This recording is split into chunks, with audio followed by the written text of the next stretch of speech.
Hello, how are you today? This is Pastor Mark. I am at the Park Valley House. I hope you and your family are doing well. I have a little bit of a devotion, maybe a thought for the day that might help you, and I hope it does.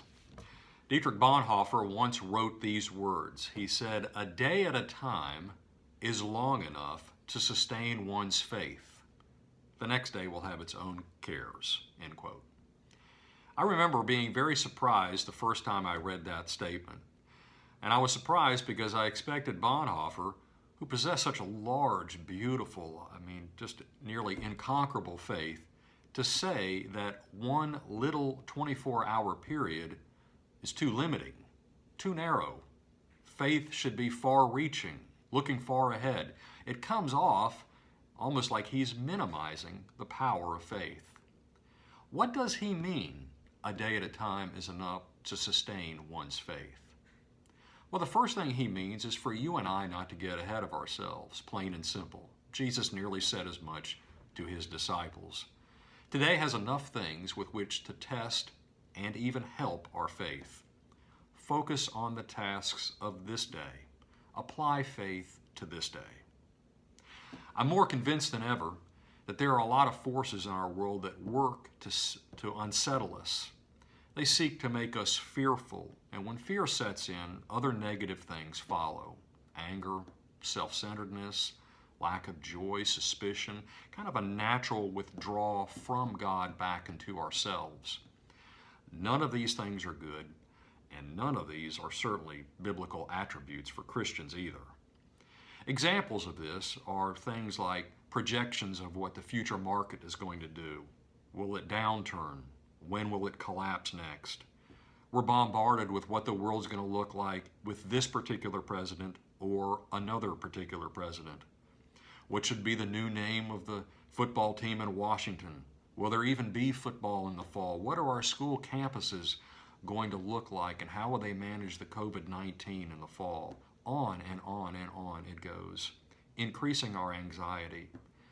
Only the strongest of faith can keep all of this in the right order and perspective. Bonhoeffer is saying, focus on this day. Living out our faith in response to God's grace will have its ups and downs. It's no small task. It's a mighty task. It's mighty because of what this day involves. Focus on believing one day at a time. It is enough, and it is completely acceptable to God. You're not weak when you believe just for one day. There's another important aspect to this statement.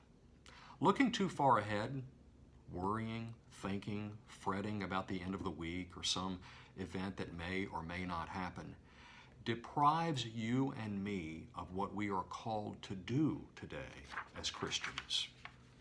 God has set before you what you need to do today, who you need to love, help, counsel, perhaps correct or listen to. Each and every one of these situations you will have today demands that you understand the calling that God has for you. It's no small task. In every one of those situations, which are all very important, you have to be ready. You have to understand what God is calling you to do in those situations. Tomorrow's going to take care of itself. Don't worry if you're going to have enough faith for some event that may or may not happen, and you're going to have enough faith in case you're wondering. At the end of each day, when we commit ourselves to God, when we confess our sins, when we thank Him for carrying us through, all of these actions that spring from our faith, God will in turn bless and strengthen the same faith. Faith will have been tested, proved genuine to God and to ourselves. It will have been a good day serving, living, and believing. God bless you and your family. Today is enough to sustain your faith. Thanks for tuning in. Bye-bye.